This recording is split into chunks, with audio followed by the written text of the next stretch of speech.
क्या अयोध्या में सच में हो रहे हैं चमत्कार? दोस्तों, जैसे जैसे प्राण प्रतिष्ठा का दिन नजदीक आता जा रहा है, वैसे ही अयोध्या में कई सारे चमत्कार देखने को मिल रहे हैं। जैसे पहले अयोध्या में सैकड़ों में का झुंड का पहुंचना, जटायु का पहुंचना और रावण के भाई और प्रभु राम के सच्चे भक्त विभीषण का अयोध्या में पहुंचना। इस चमत्कार को अभी तक का सबसे बड़ा चमत्कार कहा जा रहा है और इसके पीछे की सच्चाई जानकर आपके भी होश उड़ जाएंगे। आखिर क्या है सच्चाई? क्या सच में लंका के राजा विभीषण अपने प्रभु राम लल्ला से मिलने पहुंचे हैं? और क्या विभीषण आज भी जीवित है?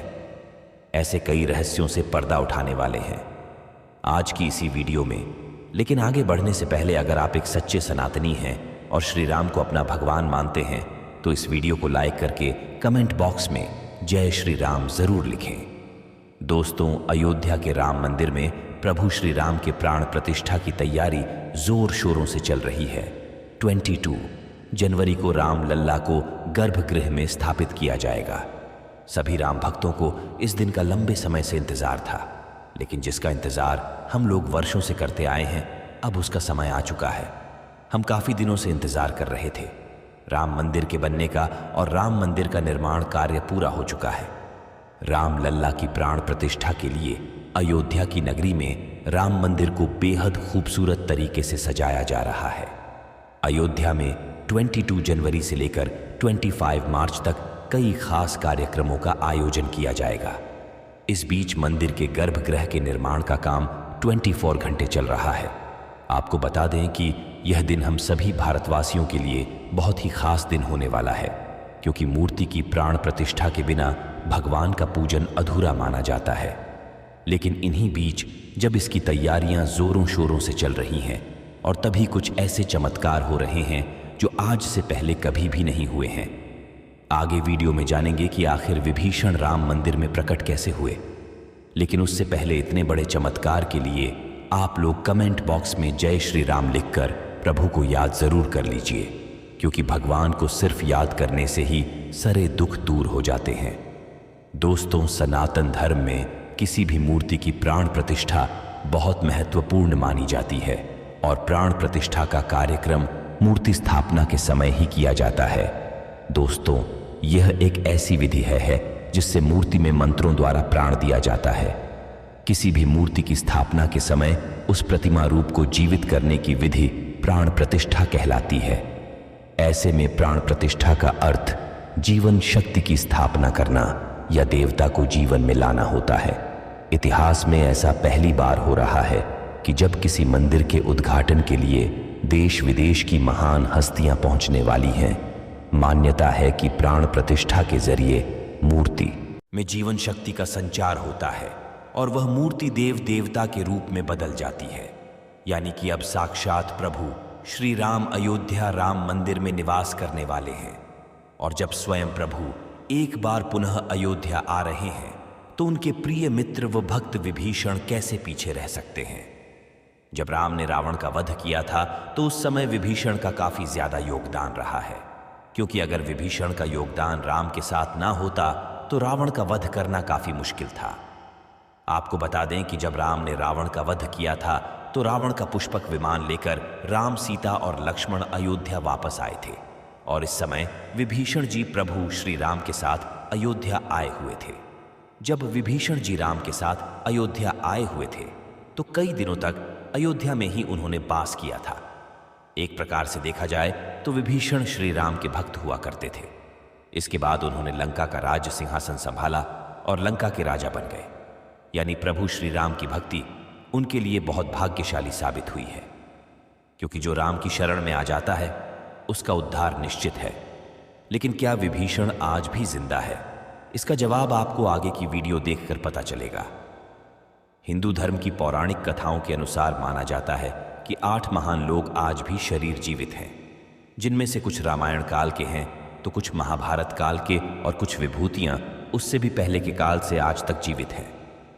पौराणिक मान्यता के अनुसार विभीषण, अश्वत्थामा, बलि, वेद हनुमान जी, कृपाचार्य भगवान परशुराम और मार्कंडेय ऋषि चिरंजीवी हैं। चिरंजीवी का अर्थ होता है जो सृष्टि के अंत तक जीवित रहे और जिसकी उम्र भी ना बढ़े, और विभीषण भी इन्हीं चिरंजीवी है और अनंत काल तक जीवित रहेंगे। लेकिन यह वरदान आखिर उन्हें किसने दिया? ये जानने का बड़ा विषय है, क्योंकि आज के समय में सभी भक्तगण इसके बारे में जानने की इच्छा रखते हैं। भगवान राम के अनन्य भक्त भी भीषण बाल्यकाल से ही धर्मपरायण रहे हैं।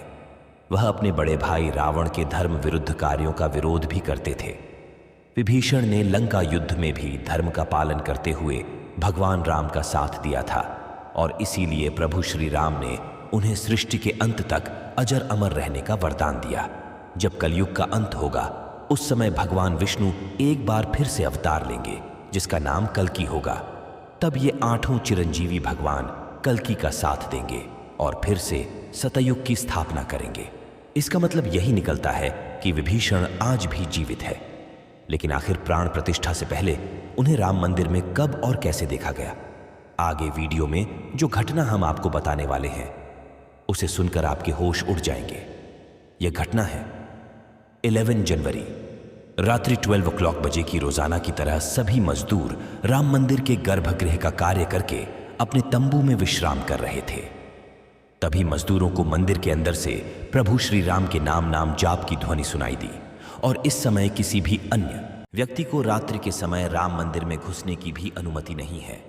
तब उन्हें ऐसा लगा कि शायद किसी आसपास के मंदिर द्वारा उन्हें ध्वनि सुनाई दे रही होगी। यह सोचकर सभी मजदूर रात्रि में वापस सो गए।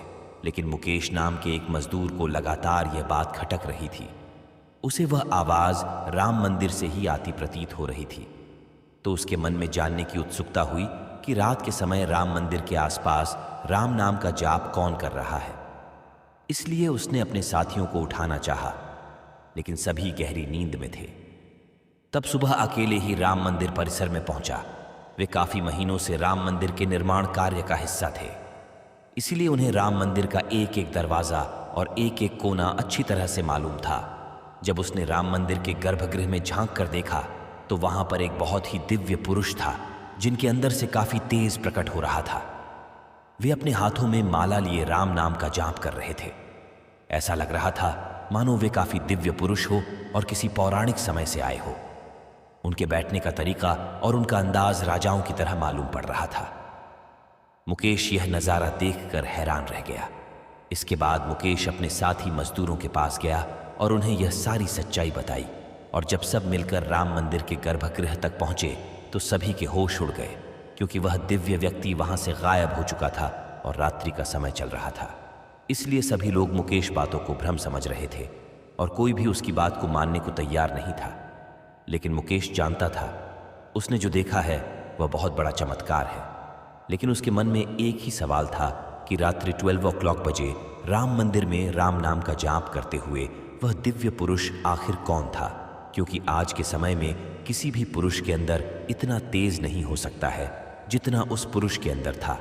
इसलिए उनका संबंध पौराणिक काल से ही हो सकता है। और अगर रामायण काल की बात करें तो दो ही महापुरुष हैं जिनके होने का दावा आज भी किया जाता है। पहले की बात करें तो हनुमान जी हो सकते हैं, और दूसरे की बात करें तो विभीषण जी। लेकिन पूरी संभावना यही है कि मुकेश ने राम मंदिर में रात्रि के समय जिस महापुरुष को देखा था वह राजा विभीषण हो सकते हैं, क्योंकि आज भी उनको लेकर धरती पर जीवित होने का दावा किया जाता है, और यह 8 चिरंजीवी में से एक है। अब जब कलयुग में राम मंदिर की प्राण प्रतिष्ठा का समय आ गया है तो वहां पर कई दिव्य चमत्कार देखने को मिल रहे हैं, जहां कई दिव्य शक्तियां भी राम भगवान के स्वागत के लिए अयोध्या पहुंच रही हैं। राम मंदिर के प्राण प्रतिष्ठा की तैयारी अब अंतिम चरण में है। इस बीच एक और, जहां श्री राम जन्मभूमि तीर्थ क्षेत्र ट्रस्ट लगातार तैयारी की जानकारी साझा कर रहा है, वहीं राम मंदिर के इस महायज्ञ में देश का हर राम भक्त अपनी आहुति अर्पित कर रहा है।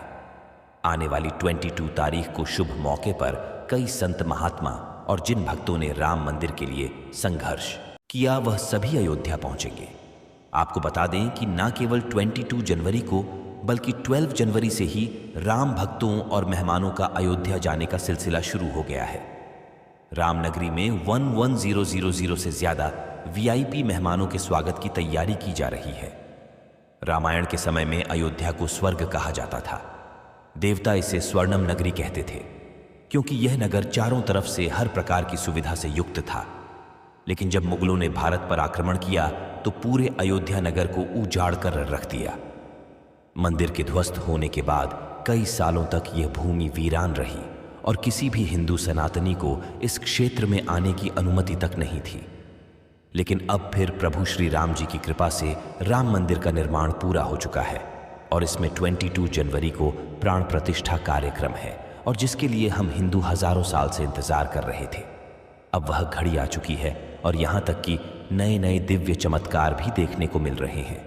जब हमें राम मंदिर को बनते हुए देखने का सौभाग्य मिला है तो हम सभी को जश्न मनाना चाहिए और हमारे लिए खुशखबरी की बात है कि इस मंदिर के उद्घाटन के लिए प्रभु श्री राम जी के ससुराल यानी कि जनकपुर, जो कि नेपाल में है, वहां से फल मिठाई और भेंट के रूप में थाल अयोध्या आ रही है। इस वीडियो में बस इतना ही, आगे की जानकारियां किसी और वीडियो के माध्यम से देंगे। अयोध्या में प्रभु श्री राम के मंदिर में इस दिव्य चमत्कार के लिए कमेंट में जय श्री राम जरूर लिखें और इस वीडियो को लाइक भी जरूर कर दीजिए। इस वीडियो को अपने साथियों तक शेयर करें।